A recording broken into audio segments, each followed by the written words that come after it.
ANMR ನ್ಯೂಸ್ಗೆ ಸ್ವಾಗತ.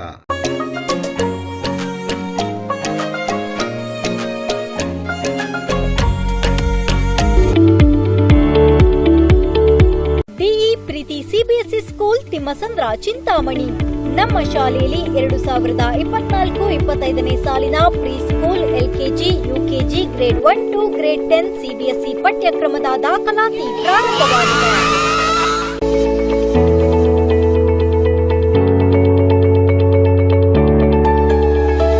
ನಮ್ಮಲ್ಲಿ IIT, JEE, NEET, integrated coaching ಅನ್ನು ನೀಡಲಾಗುತ್ತಿದೆ.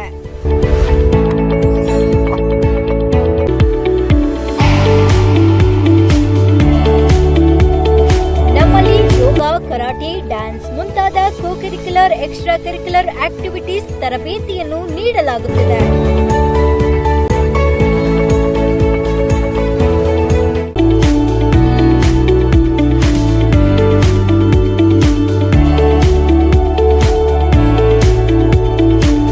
ನಮ್ಮಲ್ಲಿ pre school lab, advanced computer lab, digital classrooms, advanced science lab ಜೊತೆಯಲ್ಲಿ ಪ್ರತಿ ಮಗುವಿನ ಸಂಪೂರ್ಣ ಅಭಿವೃದ್ಧಿಗಾಗಿ ಗಮನ ನೀಡಲಾಗುವುದು.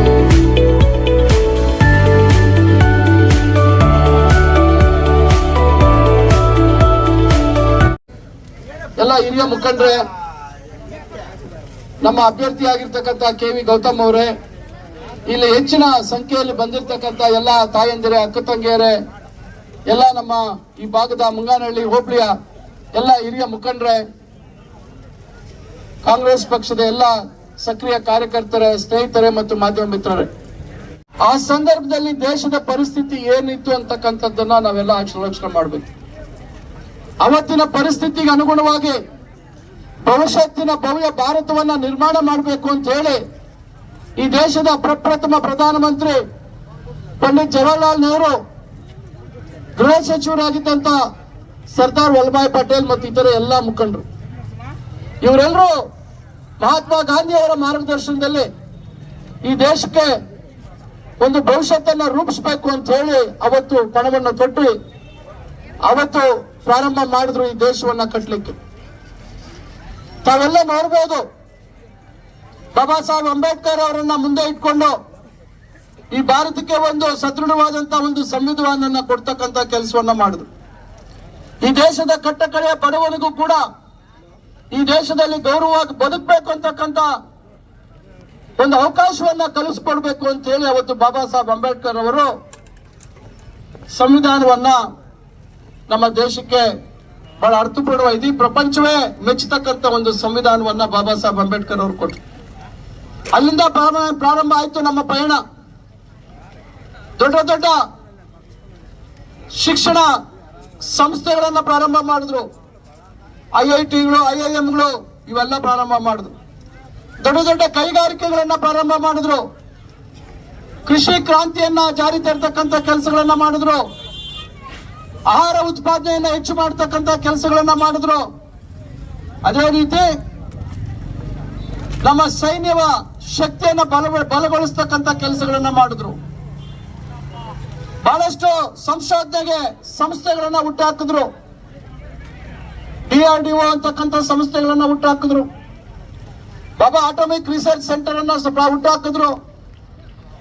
ಇಸ್ರೋ ಇವತ್ತು ಬಾಹ್ಯಾಕಾಶದಲ್ಲಿ ಪ್ರಪಂಚದಲ್ಲಿ ಯಾರಿಗೂ ಕಮ್ಮಿ ಇಲ್ಲ ಅಂತಕ್ಕಂಥ ನಿಟ್ಟಿನಲ್ಲಿ ಇವತ್ತು ನಮ್ಮ ದೇಶ ಇವತ್ತು ಇಸ್ರೋ ಬಾಹ್ಯಾಕಾಶದ ಕ್ಷೇತ್ರದಲ್ಲಿ ಚಂದ್ರಯಾನಲ್ಲಿ ಇವತ್ತು ಚಂದ್ರಯಾನ 3 ಇವತ್ತೇನು ನಾವು ಯಶಸ್ವಿಯಾಗಿ ಉಡಾವಣೆ ಮಾಡಿದ್ದೀವಿ. ಕಾಂಗ್ರೆಸ್ ಪಕ್ಷದ ಕೊಡುಗೆ ಎಷ್ಟು ದೊಡ್ಡ ಮಟ್ಟದಲ್ಲಿ ಇದೆ ಅಂತಕ್ಕಂಥದ್ದು. ಈ ದೇಶದ ಅತ್ಯಂತ ಜನಪ್ರಿಯ ಪ್ರಧಾನಮಂತ್ರಿ ಶ್ರೀಮತಿ ಇಂದಿರಾ ಗಾಂಧಿ, ಇಡೀ ಪ್ರಪಂಚ ಅವರನ್ನ ಉಕ್ಕಿನ ಮಹಿಳೆ ಅಂತ ಹೇಳಿ ಮಾತಾಡ್ತಾ ಇದ್ರು. ಅವರು ಕೊಟ್ಟಿರ್ತಕ್ಕಂಥ 20 ಅಂಶಗಳ ಕಾರ್ಯಕ್ರಮ, ಅವರ ಪೋಖ್ರಾನ್ ಏನು ಅಣು ಸ್ಥಾವರ, ಆ ಪರೀಕ್ಷೆ ಕೂಡ ಇಂದಿರಾ ಗಾಂಧಿ ಅವರು ಮಾಡಿದ್ರು. ಈ ರೀತಿ ಪ್ರತಿಯೊಂದು ವಿಚಾರದಲ್ಲಿ ಮಾಡ್ಕೊಂಡು ಬಂದ್ರು. ನಂತರ ರಾಜೀವ್ ಗಾಂಧಿ ಅವರು ಈ ದೇಶಕ್ಕೆ ಕಂಪ್ಯೂಟರ್ ಅನ್ನು ಕೊಟ್ಟರು. ನಂತರ ಬಂದಂತ PV ನರಸಿಂಹರಾವ್ ಅವರು ಇಡೀ ಪ್ರಪಂಚ ಆರ್ಥಿಕ ಒಂದು ಅಸಮತೋಲನ ಹಾಗೆ ಇಡೀ ವ್ಯವಸ್ಥೆ, ಆರ್ಥಿಕ ವ್ಯವಸ್ಥೆ ಕುಸಿದೋಗಿತ್ತು ಪ್ರಪಂಚದಲ್ಲಿ. ಅಂತಹ ಸಂದರ್ಭದಲ್ಲಿ ಚಿನ್ನವನ್ನ ಅಡ ಇಡ್ತಕ್ಕಂತ ಒಂದು ಪರಿಸ್ಥಿತಿ ನಿರ್ಮಾಣ ಆಗಿತ್ತು. ಈ ದೇಶದ ಸಂಪತ್ತನ್ನ ಅಡ ಇಟ್ಟು ಸಾಲ ಮಾಡುವಂತ ಪರಿಸ್ಥಿತಿ ನಿರ್ಮಾಣ ಅಂತ ಸಂದರ್ಭದಲ್ಲಿ, ಅಂತ ಕ್ಲಿಷ್ಟ ಸಂದರ್ಭದಲ್ಲಿ PV ನರಸಿಂಹರಾವ್ ಅವರು ಈ ದೇಶದ ಪ್ರಧಾನಮಂತ್ರಿ ಆದ್ರು. ಅವರು ತೆಗೆದುಕೊಂಡಂತ ದಿಟ್ಟ ಕ್ರಮಗಳು, ಅವ್ರ ಜೊತೆ ಮನಮೋಹನ್ ಸಿಂಗ್ ಅವರು ಸೇರ್ಕೊಂಡು ಯಾವ ರೀತಿ ಒಂದು ಈ ದೇಶದ ಆರ್ಥಿಕ ಪರಿಸ್ಥಿತಿಯನ್ನ ಸದೃಢ ಮಾಡತಕ್ಕಂತ ಪ್ರಯತ್ನಗಳಾಯ್ತು. ಅದಾದ ನಂತರ ಮನಮೋಹನ್ ಸಿಂಗ್ ಅವರು 10 ವರ್ಷಗಳು ಈ ದೇಶದ ಮಾಹಿತಿ ಮತ್ತು ತಂತ್ರಜ್ಞಾನ ವಿಚಾರದಲ್ಲಿರ್ಬೋದು, ಇವತ್ತೇನು ಮೊಬೈಲ್ ಫೋನ್ಗಳು ಬಳಸ್ತಾ ಇರುವಂತಿರ್ಬೋದು, ಇವತ್ತು ಜಾಗತಿಕ ಒಂದು ಸುಧಾರಣೆ ಮಾಡ್ತಕ್ಕಂಥ, ಇವತ್ತು ಎಕನಾಮಿಕ್ ಲಿಬರಲೈಸೇಷನ್ ಅಂತಕ್ಕಂಥದ್ದನ್ನ ಒಂದು ಸರಳತೆಯನ್ನ ಮಾಡಿ ವಿದೇಶಿ ಬಂಡವಾಳಗಳಲ್ಲಿ ಹೂಡುವಂತದ್ದಕ್ಕೆ ಅವಕಾಶ ಮಾಡಿಕೊಟ್ರು. ಇವೆಲ್ಲ ಮಾಡಿಕೊಟ್ಟಿದ್ದು ಕಾಂಗ್ರೆಸ್ ಪಕ್ಷದ ಆಡಳಿತದಲ್ಲಿ. ನರೇಂದ್ರ ಮೋದಿ ಅವರು ಹೇಳ್ತಾರೆ 60 ವರ್ಷ ಕಾಂಗ್ರೆಸ್ ಆಳ್ವಿಕೆಯಲ್ಲಿ ಏನೂ ಆಗಿಲ್ಲ ಅಂತ. ನನಗೆ ಒಂದೊಂದ್ಸತಿ ಭಯ ಆಗ್ತದೆ, ನಿದ್ದೆಯಲ್ಲಿ ಎದ್ಬಿಟ್ಟು ಕೂತ್ಕೊಳ್ತೀನಿ, ಬಟ್ಟೆ ಗಿಟ್ಟೆ ಆಗ್ತಾ ಇದ್ವೋ ಇಲ್ವೋ ಅನ್ನುವಂತ ಗಾಬರಿ ಆಗ್ಬಿಡ್ತು 2-3 ಸತಿ ನನಗೆ. ಯಾಕಂದ್ರೆ ಮಾತಾಡೋದು ಸ್ವಲ್ಪ ತೂಕವಾಗಿ ಮಾತಾಡಬೇಕು. ಅವರು ಮುಖ್ಯಮಂತ್ರಿಗಳಾಗಿ GST ವಿರೋಧ ಮಾಡಿದ್ರು, ಆಧಾರ್ ಅನ್ನ ವಿರೋಧ ಮಾಡಿದ್ರು, ಫಾರಿನ್ ಡೈರೆಕ್ಟ್ ಇನ್ವೆಸ್ಟ್ಮೆಂಟ್ FDI ವಿರೋಧ ಮಾಡಿದ್ರು, ಹಲವಾರು ವಿಷಯಗಳನ್ನ ಎಲ್ಲ ವಿರೋಧ ಮಾಡಿದ್ರು. ಈಗ ಅವೆಲ್ಲವನ್ನ ಅಪ್ಪಿಕೊಂಡಿದ್ದಾರೆ. GST ಕಾಂಗ್ರೆಸ್ ಅದನ್ನ ತರಬೇಕು ಅಂತ ಮಾಡಿದಾಗ ವಿರೋಧ ಮಾಡಿದ್ರು. ಆದ್ರೆ ಇವರು ತಂದು ಅದನ್ನ ಅವೈಜ್ಞಾನಿಕವಾಗಿ ಬಡವರ ಹೊಟ್ಟೆ ಮೇಲೆ ಹೊಡೆಯುವಂತ ಕೆಲಸವನ್ನ ಮಾಡ್ತಾ ಇದ್ದಾರೆ GST ಇಂದ. ಈ ರೀತಿ ಒಂದು ಭದ್ರವಾದ ಬುನಾದಿಯನ್ನ ಕಾಂಗ್ರೆಸ್ ಪಕ್ಷ ಈ ದೇಶಕ್ಕೆ ಹಾಕೊಟ್ಟಿರ್ತಕ್ಕಂಥದ್ದು ಚರಿತ್ರೆ ಇದೆ. ಇವತ್ತು ನಮ್ಮ ಮುಂದೆ ಯಾವ ರೀತಿ ಹಂತವಾಗಿ ದೇಶವನ್ನ ಕಟ್ಟತಕ್ಕಂತ ಕೆಲಸವನ್ನ ನಮ್ಮ ಕಾಂಗ್ರೆಸ್ ಪಕ್ಷ ಮಾಡಿದೆ ಅಂತಕ್ಕಂಥದ್ದು. ಇವತ್ತು ದೊಡ್ಡ ದೊಡ್ಡ ಇಲ್ಲಿ ಕಟ್ಟಡಗಳನ್ನ ನಾವು ನೋಡ್ತೇವೆ. ಯಾವುದು ಕಟ್ಟಡ ಒಂದು ಭದ್ರವಾದ ಬುನಾದಿ ಇಲ್ಲದೆ ಇರೋ ಯಾವುದು ಕಟ್ಟಡ ಕಟ್ಟಲಿಕ್ಕೆ ಸಾಧ್ಯ ಇಲ್ಲ. ಇವತ್ತು ನಮ್ಮ ದೇಶಕ್ಕೆ ಭದ್ರವಾದ ಬುನಾದಿ ಹಾಕಿರೋ ಕಾರಣದಿಂದ ಇವತ್ತು ನಾವು ಅದು ಮಾಡಿದ್ವಿ ಇದು ಮಾಡಿದ್ವಿ ಅಂತ ನೀವು ಹೇಳಲಿಕ್ಕೆ ಸಾಧ್ಯ ಆಗ್ತಿದೆ ವಿನಾ ಬುನಾದಿ ಇಲ್ದಿರ ನೀವು ಯಾವುದು ಕಟ್ಟಡ ಕಟ್ಟಲಿಕ್ಕೆ ಸಾಧ್ಯ ಇಲ್ಲ. ಇದನ್ನ ಅರ್ಥ ಮಾಡ್ಕೋಬೇಕಾಗತ್ತೆ ಭಾರತೀಯ ಜನತಾ ಪಕ್ಷದ ಸ್ನೇಹಿತರು. ಬಂಧುಗಳೇ, ನಾನು ಹೇಳುವಂತದ್ದು ಇಷ್ಟೇ, ಈ ದೇಶ ಸ್ವಾತಂತ್ರ್ಯ ಸಿಕ್ಕಿರ್ತಕ್ಕಂಥದ್ದು ಜಾತ್ಯತೀತ ನೆಲೆ ಅಡಿಯಲ್ಲಿ. ಮಹಾತ್ಮ ಗಾಂಧಿ ಅವರು ಏನು ಅಖಂಡ ಭಾರತ ವಿಭಜನೆ ಆಯ್ತು, ಪಾಕಿಸ್ತಾನ ಆಯ್ತು, ಬಾಂಗ್ಲಾದೇಶ ಆಯ್ತು, ಇವೆಲ್ಲ ಆಗುವಂತ ಸಂದರ್ಭದಲ್ಲಿ ಬಾಂಗ್ಲಾದೇಶ ನಂತರದಲ್ಲಿ ಆಯ್ತು. ಆದ್ರೆ ಪಾಕಿಸ್ತಾನ ಎಲ್ಲ ಆದಂತ ಸಂದರ್ಭದಲ್ಲಿ ಎಷ್ಟು ನೋವು ತಿಂದ್ರು ಅಂತಕ್ಕಂಥದ್ದು ತಮಗೆ ಗೊತ್ತಿದೆ. ಅವತ್ತೇ ತೀರ್ಮಾನ ಮಾಡಿದ್ರು, ಇದು ಹಿಂದೂಗಳು, ಮುಸಲ್ಮಾನರು, ಬೌದ್ಧರು, ಜೈನರು, ಸಿಖ್ಖರು ಇವರೆಲ್ಲರೂ ಸೇರಿ ಈ ದೇಶ ಇರಬೇಕು ಅಂತಕ್ಕಂಥದ್ದನ್ನ ತೀರ್ಮಾನ ಮಾಡಿ ಜಾತ್ಯತೀತ ನೆಲೆಗಟ್ಟಿನ ಮೇಲೆ ಇವರೆಲ್ಲರೂ ಸ್ವಾತಂತ್ರ್ಯಕ್ಕಾಗಿ ನಮ್ಮ ಜೊತೆ ಹೋರಾಟ ಮಾಡಿದ್ದಾರೆ. ಅಹಿಂಸಾ ಮಾರ್ಗದಲ್ಲಿ ಇವರೆಲ್ಲ ಪಾಲ್ಗೊಂಡಿದ್ದಾರೆ ಅಂತಕ್ಕಂಥದ್ದನ್ನ ಗಮನದಲ್ಲಿಟ್ಕೊಂಡು ಇದು ಜಾತ್ಯತೀತ ರಾಷ್ಟ್ರ ಅಂತಕ್ಕಂಥದ್ದು. ಆದ್ರೆ ಈಗ ಯಾವುದೇ ರೀತಿ ಸ್ವಾತಂತ್ರ್ಯದ ಹೋರಾಟ ಸಂಗ್ರಾಮದಲ್ಲಿ ಸಕ್ರಿಯವಾಗಿ ಪಾಲ್ಗೊಳ್ಳದೆ ಇರ್ತಕ್ಕಂಥವ್ರು ಇವತ್ತು ಈ ದೇಶವನ್ನ ಜಾತಿಯ ಹೆಸರಲ್ಲಿ ವಿಭಜನೆ ಮಾಡ್ತಕ್ಕಂಥ ಕೆಲಸ ಮಾಡ್ತಾ ಇದೆ. ಜನರಲ್ಲಿ ಇಲ್ಲದೆ ಇರ್ತಕ್ಕಂಥ ಭಾವನೆಗಳನ್ನ ಕೆದಕ್ತಕ್ಕಂಥ ಕೆಲಸವನ್ನ ಮಾಡ್ತಾ ಇದೆ. ಮಂತ್ರಿಗಳ ಹೆಸರಲ್ಲಿ ಇವತ್ತು ಜನರಲ್ಲಿ ಭೇದ ಭಾವಗಳನ್ನ ಸೃಷ್ಟಿ ಮಾಡುವಂತ ಕೆಲಸ ಮಾಡ್ತಾ ಇದೆ. ನಾನಿಲ್ಲಿ ತಮ್ಗೆ ಹೇಳಲಿಕ್ಕೆ ಬಯಸ್ತೇನೆ, ಇಲ್ಲಿ ಬಹಳಷ್ಟು ಜನ ಮಹಿಳೆಯರಿದ್ದೀರಾ. ಅಮ್ಮ, ಅಕ್ಕ, ಇವಳು మీరందరూ బస్లో పోరాడుతూ లేదా? పంటకి ఒక విలువ, ఒక వెల్ల కట్టేదానికి మినిమం సపోర్ట్ ప్రైస్ అంటారు, కనిష్ట బెంబల బెల.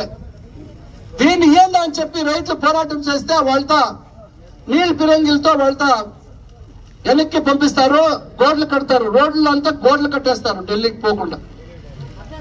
రైతులకి విరుద్ధంగా ఉండే ఒక కానూన్ తీసుకొచ్చి సుమారు 1 ఏడాది పోరాటం చేసి 106 రైతులు ప్రాణాలు ఇచ్చేసి, అప్పుడు మీరు రైతుల పరంగా లేరా?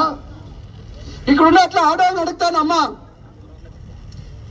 సొమ్ములు దండిగా వేసుకుంటారు కదా అందరూ. పెళ్ళిళ్ళు పండుగలు వస్తే ఎక్కడెక్కడ దాపెట్టిండే సొమ్ములు అంతా వేసుకుంటారా? నీవు వేసుకోబెట్టి, నీవేం వేసుకోండి. వృద్ధాప్య వేతన, అంగవికల వేతన, విధవా వేతన ఇవన్నీ ఇస్తా ఉందా లేదా? పెన్షన్లో ఈ పెన్షన్లకి కేంద్ర సర్కారు ఇంకా 200 రూపాయలు వస్తుంది ఒక మనిషికి. ఇదే బీజేపీ పార్టీ వాళ్ళు బీదోళ్ళ పరం ఏమన్నా ఉండింటే ఈ 10 ఏళ్ళలో 200 రూపాయలు పెంచలేదు మీరు. ఈ దేశంలో ఉండే కోటాంతర ఇట్లా ఒక పెన్షన్దారులకి పెద్ద అనుకూలం స్వేచ్ఛగా ఉంది కదా. రాజ్య సర్కారు మాత్రం 400 ఇస్తుంది, కేంద్ర సర్కారు 200 ఇస్తుంది. 10 ఏళ్లుగా ₹1 కూడా పెంచలేదు. దయపెట్టి యోచించండి ఇది ಯಾವ రకంగా అవుతుందని.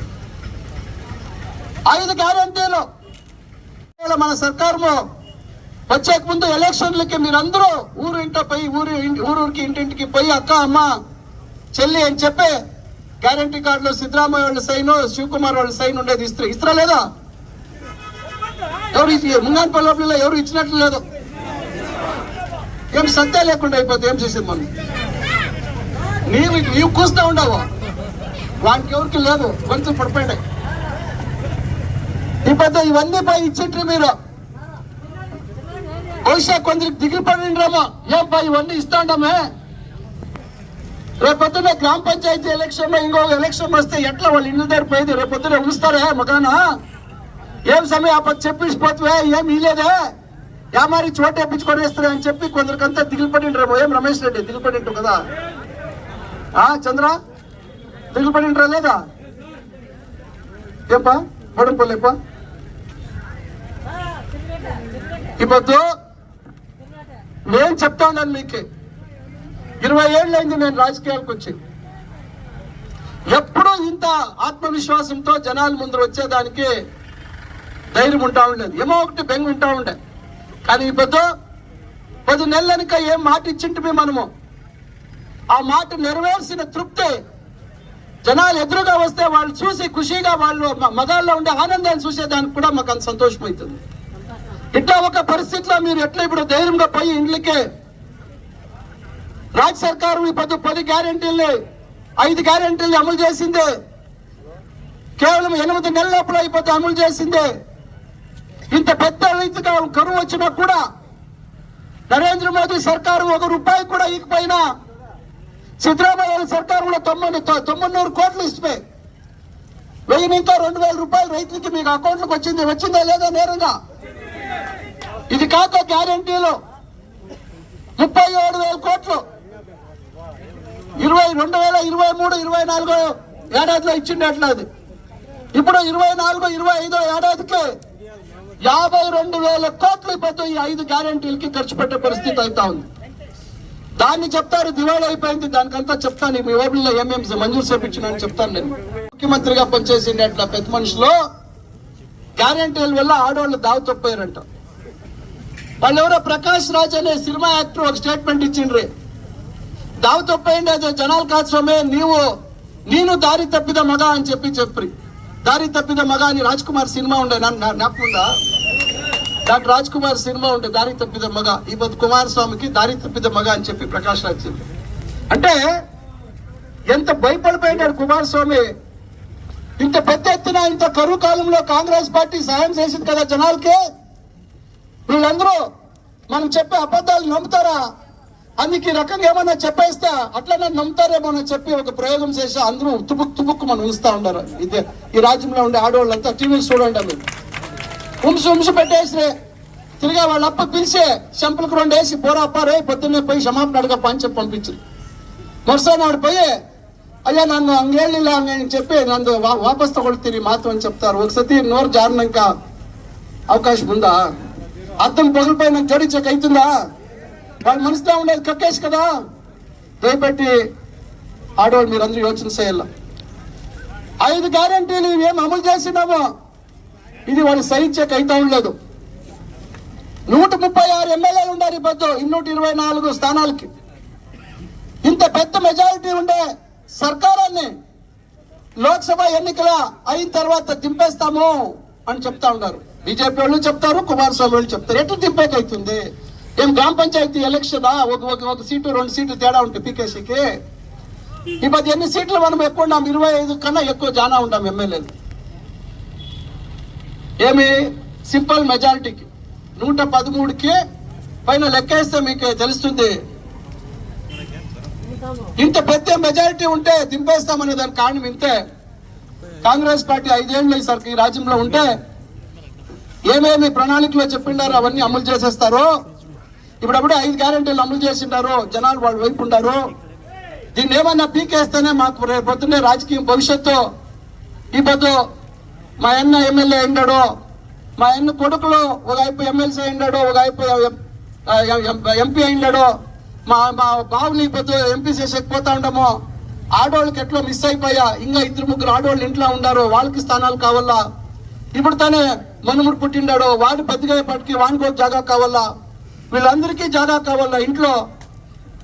ఇట్లా ఏమైనా అయిపోతే మన వంశంలో అందరూ ఊడ్చిపెడతారో, అందుకేమన్నా చేసి నరేంద్ర మోదీ దగ్గర అడ్జస్ట్ చేసుకొని ఇట్సే ఒకంత అట్లా సచ్చేదేమో నీళ్ళ మునిగేటప్పుడు ఏదేమో కసుపోకు సిక్తే అదన్నా పట్టుకొని అట్లా బతుకుతామని ఆశపడుతుంది కదా.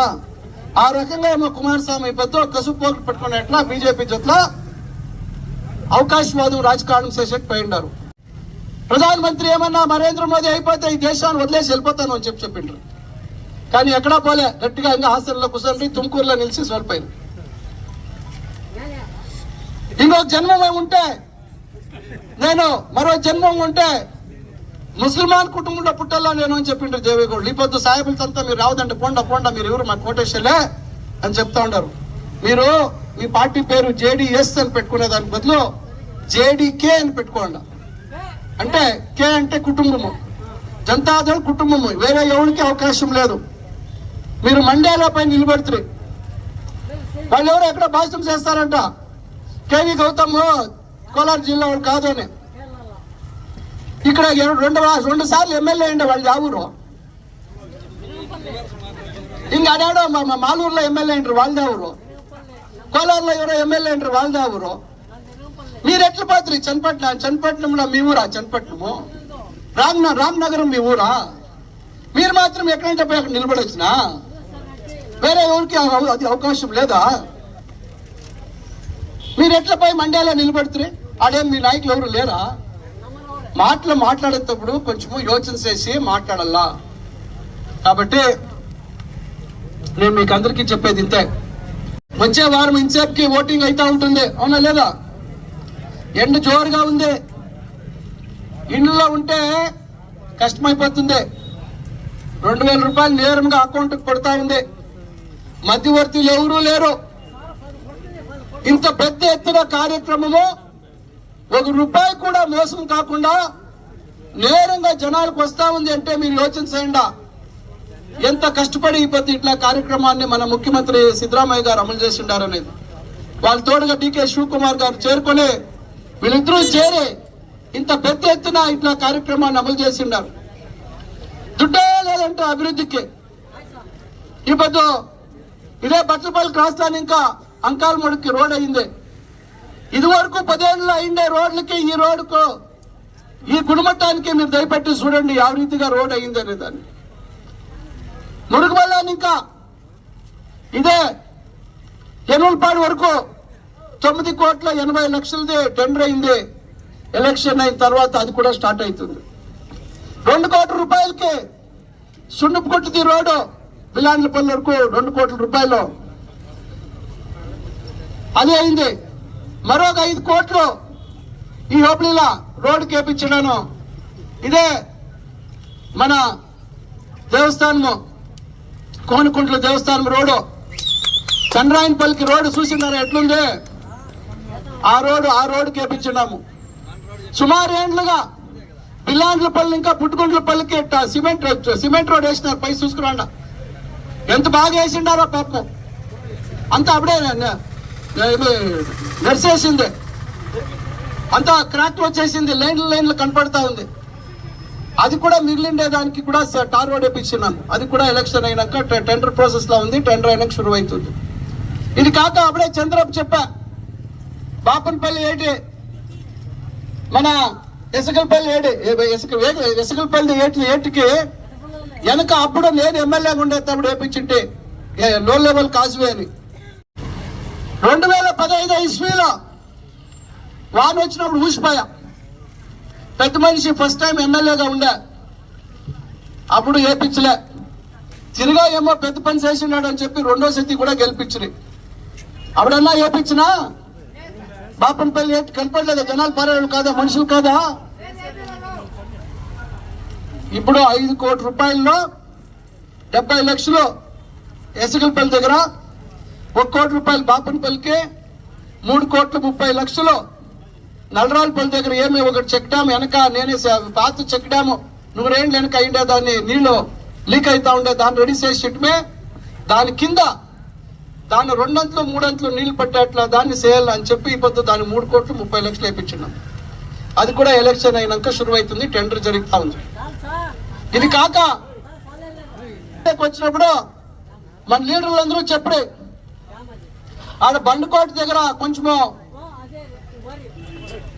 ప్రయత్నం చేస్తే సుమారు ఒక 10 చెరువులకి నీళ్లు నింపొచ్చు అని చెప్పి అదైన తర్వాత ముందుకి మింటిగల్లు ఒడ్డు ఆడ కొంచెం అభివృద్ధి చేస్తే ఈ పక్క మావకరే ఈ పక్క అంతా సరి సుమారు ఒక 15 చెరువులకే నీళ్లు వేయొచ్చు అని చెప్పి ఇవన్నీ చేసేదాన్ని నీళ్లు వేయొచ్చు అని చెప్పి అప్పుడే తీర్మానం చేస్తే ఏమి కుషావతి ఏమి పొద్దు కాలువ ఉంది, ఆ కాలువ పూర్తి సుమారు 28 కిలోమీటర్ల దగ్గర వస్తుంది అందాజు. దాన్ని పూర్తి పొద్దు కొన్ని పక్కల 80 మీటర్లు కొన్ని పక్క 120 మీటర్లు అగలముంది. ఆడాడ అప్పుడే నేను చెక్ డ్యామ్ లేపించింటి, మధ్యలో ఇప్పుడు అక్కడొక్కడ చిన్నగా అయిండాయి.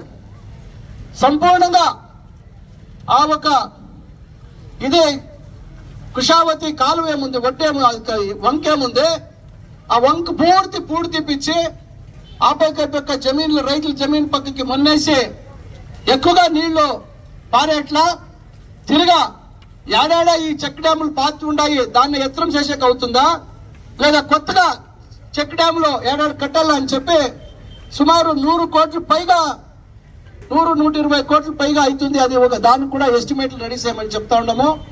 ముందర వచ్చే దినాల్లో దాన్ని కూడా మంజూరు చేసే ప్రయత్నం చేస్తా ఉన్నాం. 22 కోట్లు మంజూరైంది, టెండర్ ప్రాసెస్ ఉంది. ఇప్పుడు ప్రారంభంలో 10 కోట్లకి బిల్డింగ్ అవుతుంది, నెక్స్ట్ ఫేజ్ లో మిగతాది పని అవుతుంది. 22 కోట్లు పొద్దు మంజూరైంది, టెండర్ ప్రాసెస్ లో ఉంది, నా దగ్గర దాఖలా ఉంది. ఇది మనము ఇక్కడ చేస్తా ఉండే అట్లా పని. ఇది కాక మీకు తెలుసు